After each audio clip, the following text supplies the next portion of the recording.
Taurus, hi, welcome to your Taurus June 2020 reading. It's good to see you, and hi to my subscribers. It's always great to see you. We have the best fun, don't we? Taurus subscribers, we have the best fun. Okay, this month I'm going to use the Thoth Tarot deck to tell you what is going to be happening in your life.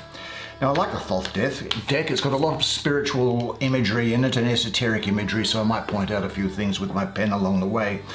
Now, what's interesting also is that a lot of people have asked me questions about my personal life and what it is about. In fact, there's a million questions, but some of them are, what's this? When did you become clairvoyant? Well, I was born that way. In short, in fact, I thought everybody was clairvoyant. From the age of being a small child, I just knew things. I knew things. And it wasn't until my teens that I really worked out that other people weren't. Suffice it to say that a lady who was much older than I took me under her wing when I was a late teen and a student, and I suppose I call her a wise woman, but you might call her a witch. And she explained a lot of things and to me about spirituality and put me through a lot of spiritual practices. And that developed further the gifts, because they are gifts. It's not me. I am the vessel through which things come. I am the radio receiver that picks up things. And to cut a long story short, I also, there's the Prince of Cups. When I was just in my very early 30s, back in the early 90s, the woman that I loved died suddenly. And she was a woman who internally and externally was of such beauty that it would make you weep with desire. And it was as if the sun went out and the birds stopped singing. Suffice it to say that about 6 months later, I was praying, I suppose, meditating and in a trance, and it is as if what were very dark sunglasses were taken away from my eyes, and I could see everything. I could see everything as it was and as it is. And since then, I have walked in the devil. I've walked in both the extended reality, or the spiritual world, and this world as well. I've been very, very blessed.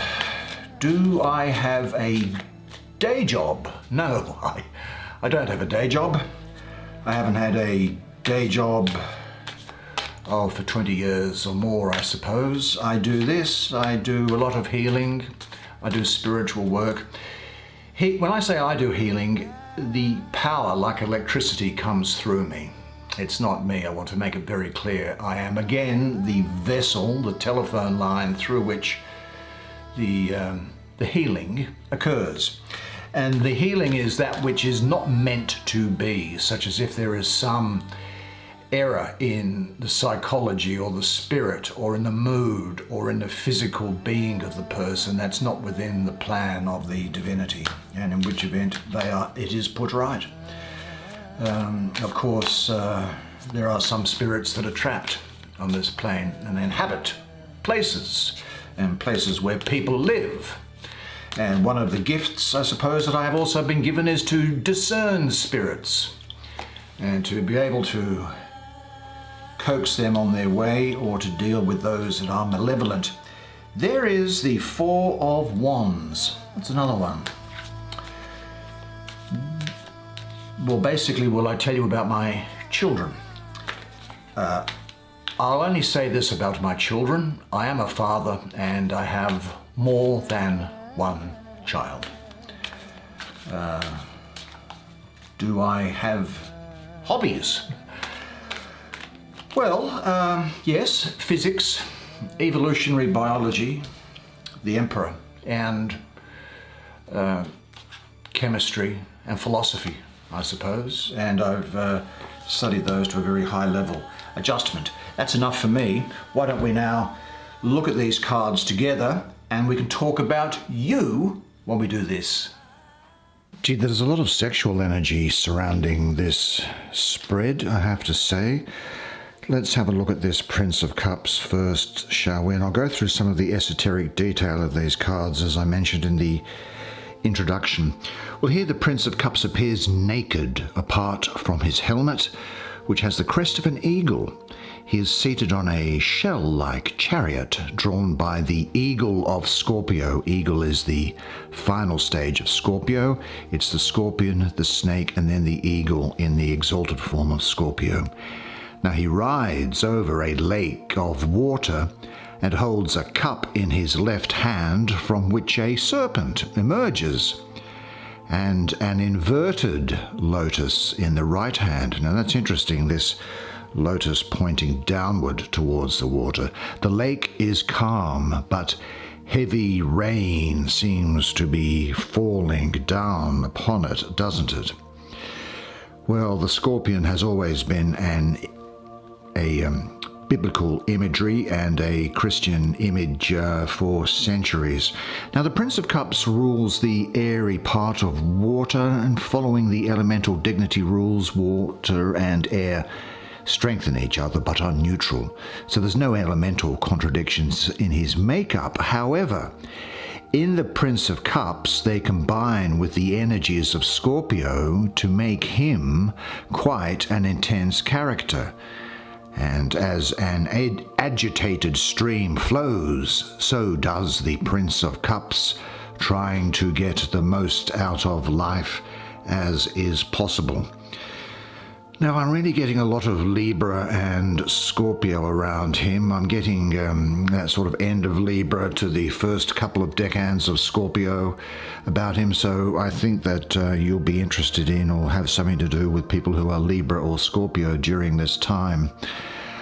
I think that as far as this relates to him, the ability to detach, because Libra is an air sign, to detach from the heavy, intense, obsessive, controlling emotions of Scorpio is what characterizes him. I think this energy here shows him, and in this card, it shows control and poise of the mind and of the emotions. Now, vigilance is necessary, I think. The downside is going too much in the other direction and being afraid to really feel and open up and love.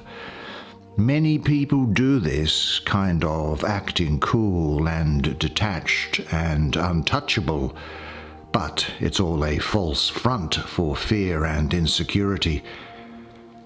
Usually also the feminine asks the masculine to go deeper in his feelings, to join her in the crucible, in the Holy Grail, where the two meet as one in relationship. But I have this Libra and Scorpio here, and astrologically Libra and Scorpio are not the best of mixes, with the air sign Libra trying to control the water sign Scorpio.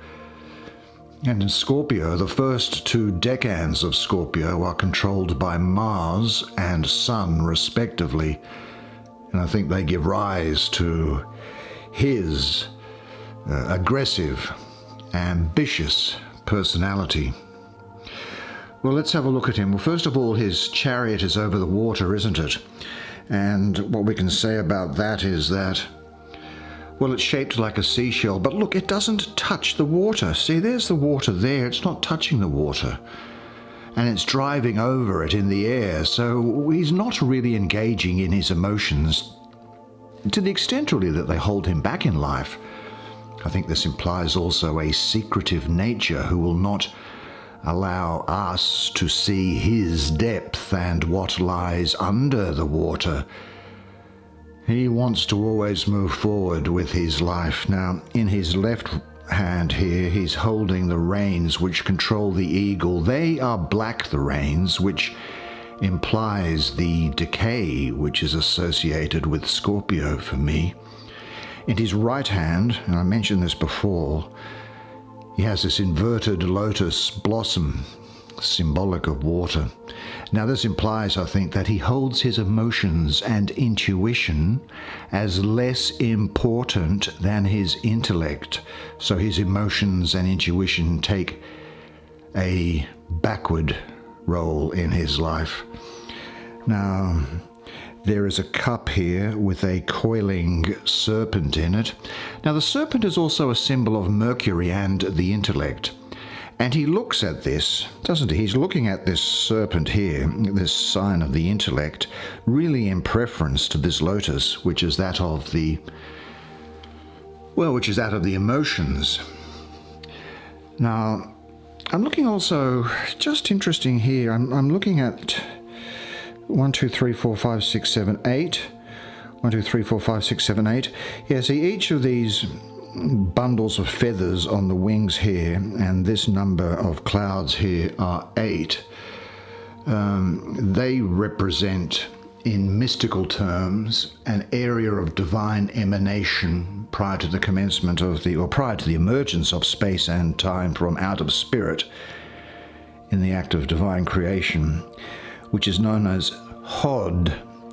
And that is all to do with the intellect of refining and defining things up on an intellectual basis. So again, quite intellectual, rather really more than emotional. So although people often think that this guy here is to do with sex, drugs, and rock and roll, he's actually far more complicated than that. But despite this being a water card, because he is the Prince of Cups after all, we have a lot of air associated with it, don't we? And this card this air gives it its volatility, since air and water can produce quite intense weather. So we've got a lot of air combined with the depths of Scorpio, which give him a very intense nature. Yeah, very, very interesting. I think this could, though, very well for you represent a period of rest and healing that's usually necessary after a period of a trauma that could have occurred in your life. Time when you can gather your strength again to move on to something which is more productive. Yeah. I think also that there is an opportunity here where you could feel some sadness or disappointment about something. So you really need to look to see where you have set your levels of expectations. Have you set realistic expectations with respect to someone or something? But this is actually, for me, also saying that you need to be careful not to shut yourself away or to stop trying to move your life forward after this episode. But this card here and this energy brings the potential of balance and harmony. There is an intensity here which resonates with the intensity of Scorpio, which is really ruling this card for me. And it adds an emotional depth to a sexual relationship, giving it intensity. You could well, if you're not in a physical relationship with someone, have very intense sexual fantasies at this time. As I say, this is a very sexualized spread for some reason for you this month. Yeah, because, sexual relationships is really what characterizes, and intensity is what characterizes the relationships of the Prince of Cups. It's his goal, and that's what makes him the happiest. It doesn't just represent sexual fulfillment, though, I don't think, but I think it's really about getting the most out of life by living it to the full and using the energy of the sun, that second decan of Scorpio, to really put to good use the intensity that's there in that card. Look, I think that you may yourself, or you may know of someone who on the surface is appearing calm, but this is masking a passion and intensity which could make them or you volatile. Certainly this person has a lot to give, immense ability. But the other person that's there, and it could be a Libra or a Scorpio, as I say, they may well turn out to be someone that you can't rely on, because this guy's main responsibility is to himself. And, because ambition is his main danger. He can be secretive, hiding his deepest desires, but he can often be creative, and could be in something to do with art or music or fashion or hair or something like that. This is a person who can readily identify with the ups and downs in life, and can use their intuition when they want to, because he really, as I say, he's focused more on the intellect than he is on emotions and intuition. But when he wants to use intuition, he can shed insight into other people's lives, as this person usually has had quite a full immersion into life itself. Let's have a look at this person here. Well, the word emperor really means he who sets in order, and if we had the Empress card here, he'd be looking at the Empress. The Empress stands for the universal, the totality, and the love that binds creation. The Emperor is Lord of personal universe, his personal universe, and yet in his rulership over others, he has to learn that self-sacrifice is necessary to become a great ruler. A couple of things here. First of all, this sign here is that of Aries, and it is very much, and I agree, an Aries card here. In fact, here's a couple of Aries rams that are associated there. Red all over the card, which is the color of Mars, and represents Mars, which is the ruler of Aries.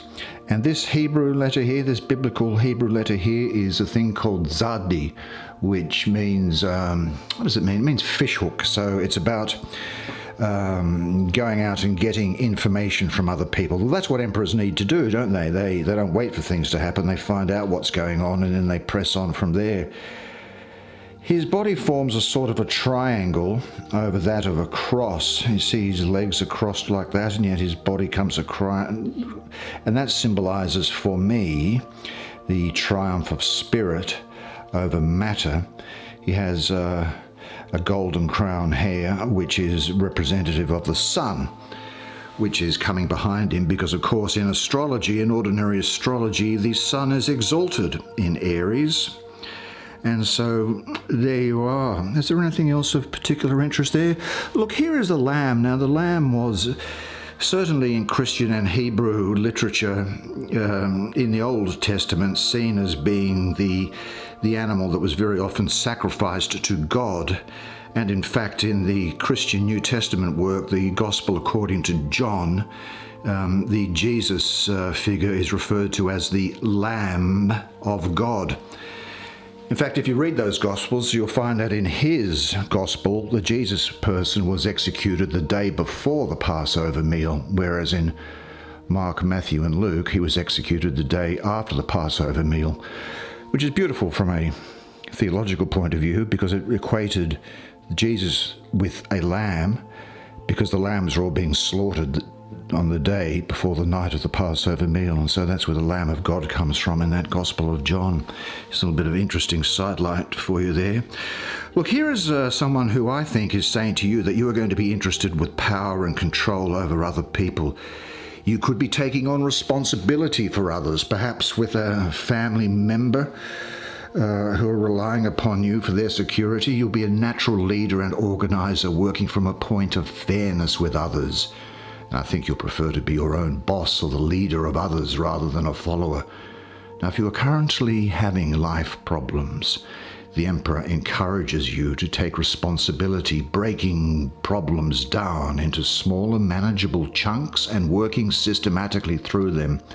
He also symbolizes someone who has lived through many life lessons and can now use that knowledge and life experience to help others. Success through discipline and application, thinking and rational thought, and learning to sacrifice yourself for a greater cause.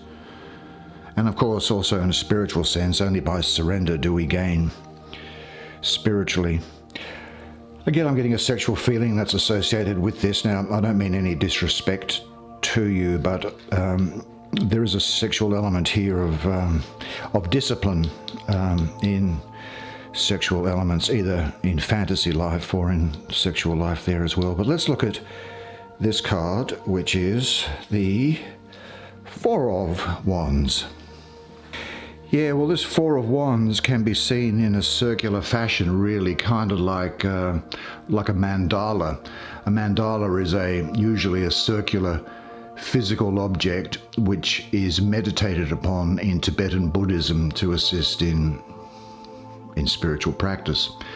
Now, the wands, this is the wand suit, remember, the wands in this case form an 8-spoked red wheel on a green background, and 8 flames can be seen issuing between the spokes. I think what's important about this is to say that, this 4 is really talking about completion, or the need to get things completed in your life at present. I'll deal first with the astrology of it. This is talking about Venus, and it's talking about Aries. I think that is correct. But it's in the 3rd decan of Aries is what I'm seeing here, because the first 2 decans of Aries have got, well, the first decan is Mars and the second decan is the Sun. So Venus is the 3rd decan of Aries here. We have ram's heads and doves that are here. Put together, I think we have the emotional desire of Venus to move in new directions, which is the Aries aspect of this. But I think that this card is reminding you that you have some work to complete first, is what I'm getting. Now, the 8 spokes have here refer to, the number 8 in Hebrew has 8 letters which mean to will, to love, to bind. Now, the wands with the ram's head refer to the will of Aries. The wands with the doves refer to harmony and peace. The circle itself, I think, is work has been completed. The green background, the green is very much associated for me mystically with the energy behind Venus as the planet, and the yellow circle for me being itself is the creative sun energy, or your energy, which is used up in a task to get things done. Now, there's 2 centers of consciousness which you might call angels associated with this card. One is Nanael, and that facilitates communication with the divine, inspires meditation and divine communication and mysticism. The other one is Nithael, which is about really providing hospitality, and it's about eternal youth, celebrity and prestige, stability, artistic and aesthetic talents. I think you have completed a significant phase or project and can feel very pleased of what you have accomplished so far. This is a time of joy and satisfaction in life, and represents the personal gratification of a job well done or a goal obtained. Is really what I'm getting. Try to be flexible for the future, as we always outgrow structures, as they are by definition limited. The completion of a property deal, a business, a marriage, or a family, or patterns of your daily life, these have all been built on solid foundations. Rest is needed, I think, after a period of hard work has come to a successful conclusion.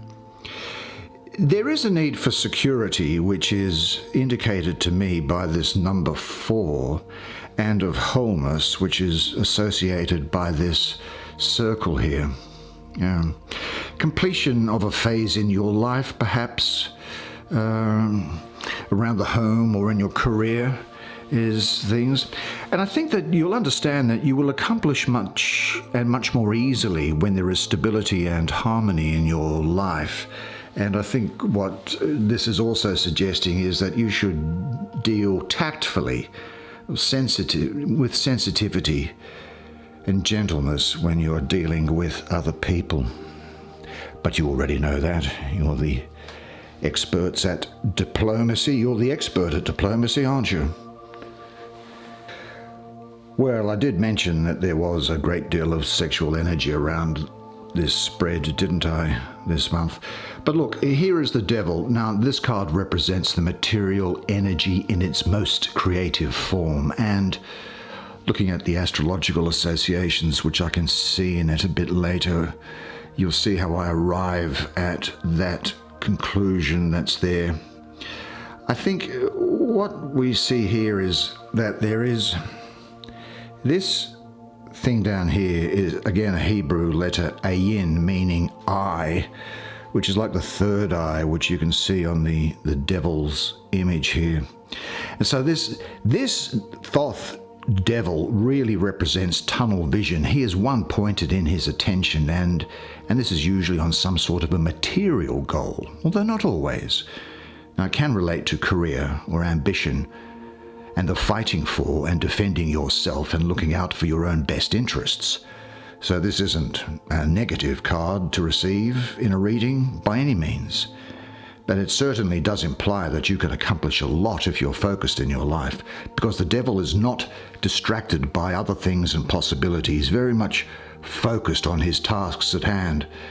Now, the astrological association here for me is that with the sign of Capricorn. There is actually a mention of it down here.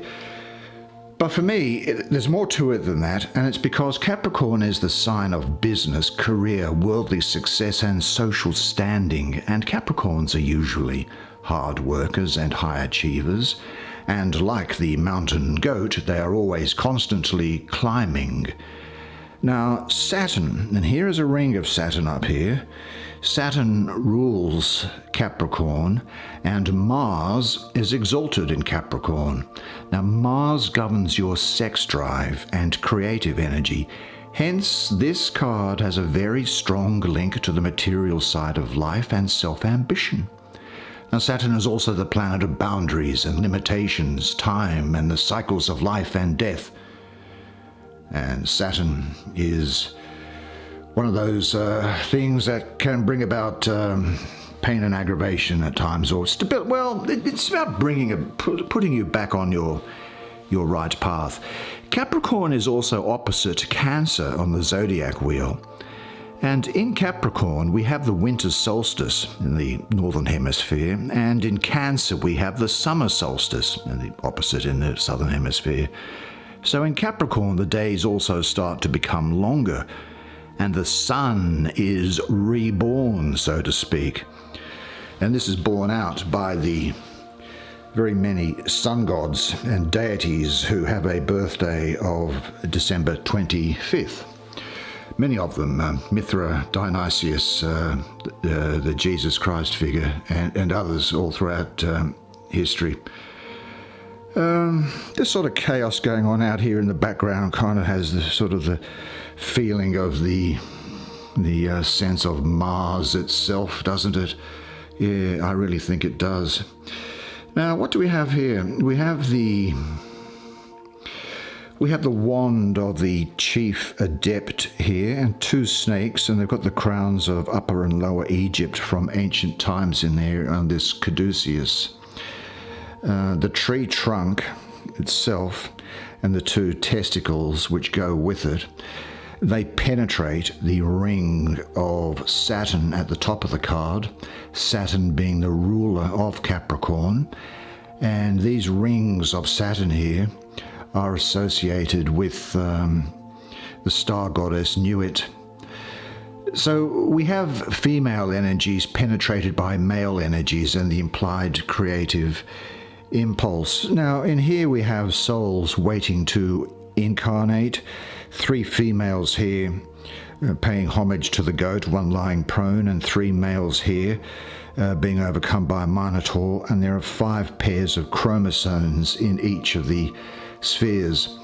So the symbolism of this devil card, we really have the process of creation repeated many times, and representing the paradox of integrating the worldly and spiritual life in the seeker. Look, I think that what this is saying to you is that it's okay to be material.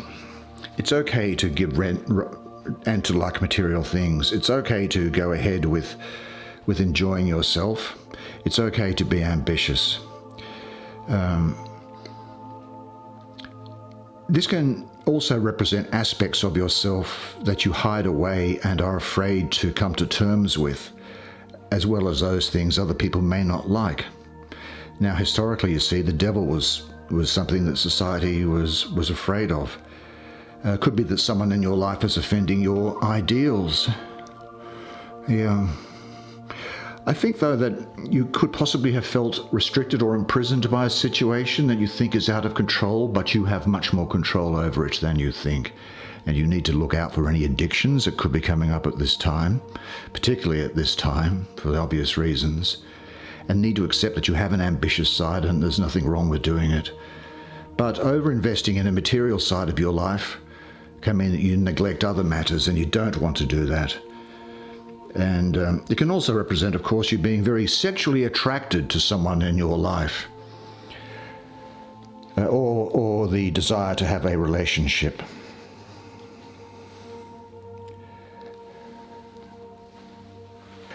Well, this card here of adjustment, is actually very much about free will, choice, and the universal action of karmic balancing, that is adjustment, with respect to the choices that you make throughout life.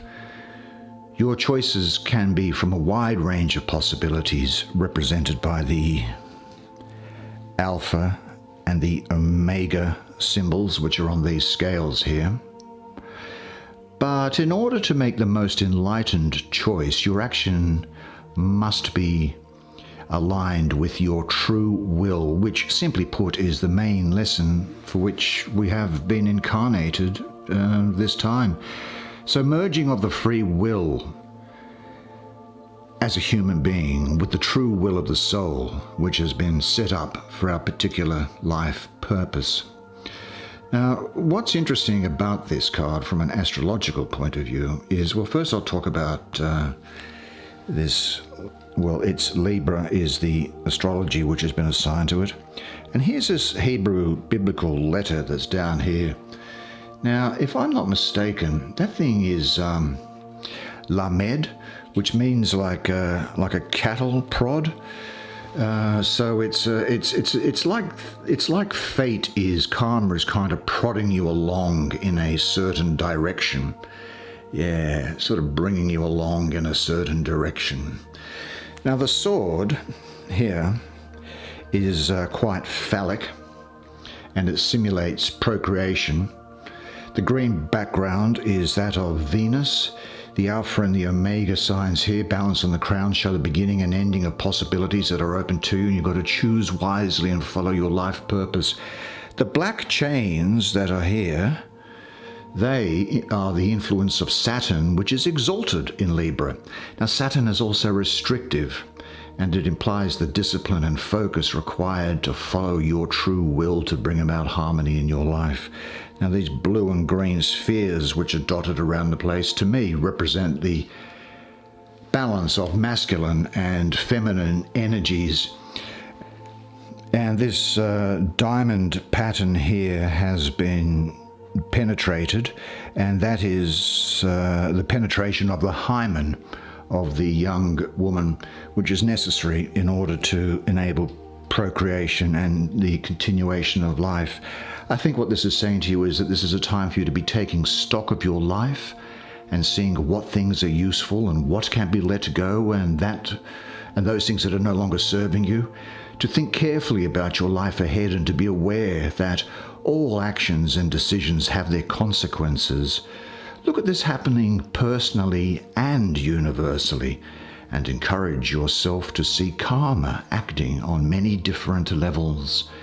Being able to have a clear vision of all the possibilities and choices that are open to you, and applying your insights gained so far to live a life which is harmonious and in balance, and in particular to discover and then follow your true path, your true will, and what gives it the most meaning. Well, that's the way it is for you this month.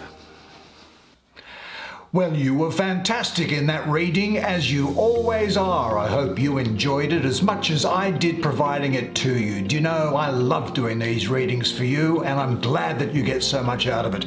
Now, make sure to check out the description if you'd like to have a personal reading, and just let me say this. You are a legend, and I look forward to seeing you again next month. But until then, it's bye for now.